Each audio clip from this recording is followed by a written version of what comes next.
Hello,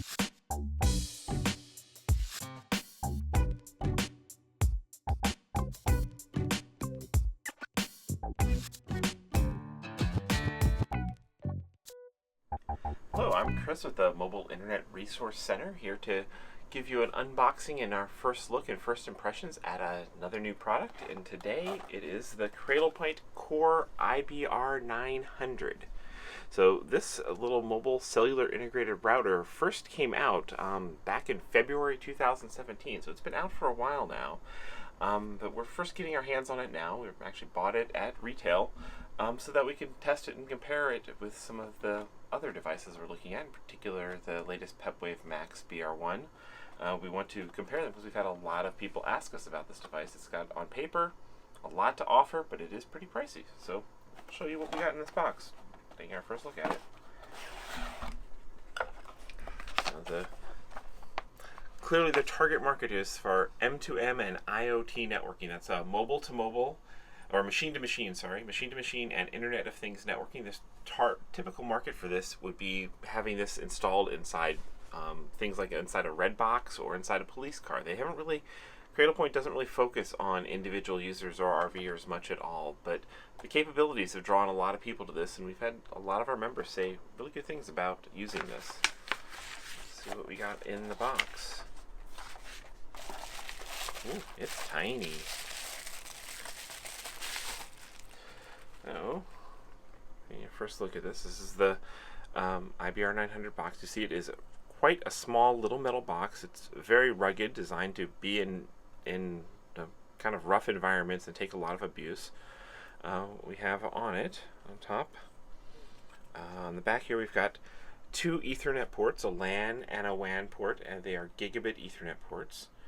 We have here a USB port, and this is one of the key features of this, in addition to having its own built-in cellular modem, it can actually tether to hotspots, which is something the competitive Pepwave device cannot do. You cannot tether a regular consumer hotspot. This here is the power cable hookup. We'll get to that in just a second. And then on this side, this is the two Wi-Fi antennas. And this right here, does this come out? There's a reset button. Okay, let's go swing around to the other side. We've got here the GPS antenna hookup and the two cellular antenna hookups, and then status lights. And then behind this metal panel is a dual SIM slot, so you could actually have two SIM cards and two cellular plans installed. And it's only a single modem in this, so it only can be connected to one cellular plan at a time. But if you've got, say, AT&T and Verizon, you can install them both and then just via the control panel switch between them. Now, one other thing, and it's actually hidden underneath this plate, I'm sure there's an easy way to get this off, is Cradlepoint also sells a dock that would attach underneath this, attaches up to the top of this, and the dock has a second cellular modem in it and two more Ethernet ports. So it does give you room for expansion if you want to add a full second modem as well as more Ethernet, or of course with Ethernet you can just attach an Ethernet switch and get that. Let's see what else is in the box. What do they give you? Okay. Extra screws. I'm thinking those might be for if you lose the screws that cover up the SIM slot. Here's the power supply. And the power supply puts out 12 volts at 2 amps. This can actually be direct wired to DC, and they sell a DC power cable. This is an additional $30 usually for a power cable that you can actually hardwire into a 12 volt source if you want to have this permanently wired into vehicle power supply. So we've got this as well. They call it the GPIO cable. And then we've got antennas. Two basic Wi-Fi antennas. Now the Wi-Fi radio in this is a dual band, a simultaneous dual band at 2.4 gigahertz and 5 gigahertz, 802.11 AC. And Cradlepoint likes to brag that this was the first cellular integrated device with Wave 2 802.11 AC, which is an enhancement to the 802.11 AC standard that will let it speak at faster speeds to two devices at once, but only if those devices also support Wave 2 802.11 AC, which is still very, very rare. So it's not really a feature to get excited about, just a little bit of future proofing. And then here are the cellular antennas. Now, the cellular modem in this is what makes this kind of special. This is got an LTE Advanced Category 6 cellular modem that has basically all the bands that you might want to communicate on, other than T-Mobile's new LTE band 71, the 600 megahertz spectrum that T-Mobile's rolling out next year, and also LTE band 66, which some of the carriers are starting to use. But other than that, it's got a very comprehensive set of bands, and being an LTE Advanced Cat 6 device, it can communicate on 2 bands at once, so it can get up to peak theoretical speeds of 300 megabits per second. Really nice to have that. You know, there are better modems out there in consumer hotspots, but as far as in a commercial grade device, it's a really great modem. Good to have now.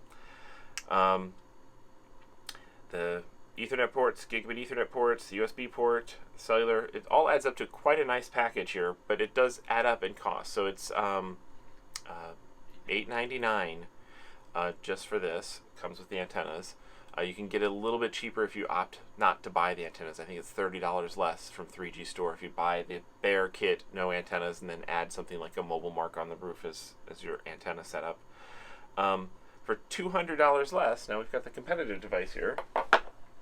This would be the Pepwave MAX BR1 MK2. It's got very similar, it's a bigger box, but similar metal construction, similar LTE advanced modem, similar dual gigabit Ethernet ports, similar 802.11 AC Wi-Fi, but this is $200 less.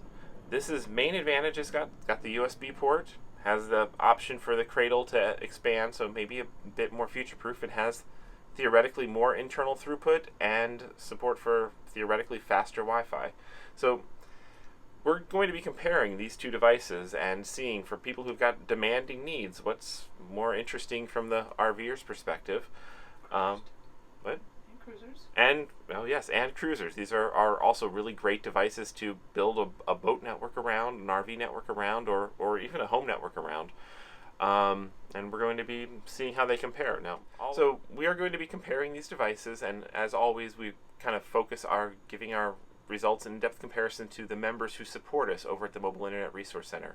And it is thanks to our members that we are actually able to go out and buy devices like this for review and testing. Pepwave reaches out and focuses on the the more broader market, and they're willing to send out review units.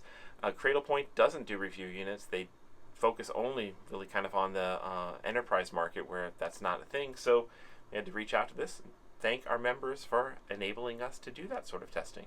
Here we are with the antennas attached on the Cradlepoint IBR900 versus the Pepwave MAX BR1 MK2. We'll be taking these two devices out on the road with us on a cross-country RV trip come early 2018, and looking forward to testing these head-to-head. Definitely two very, very interesting devices.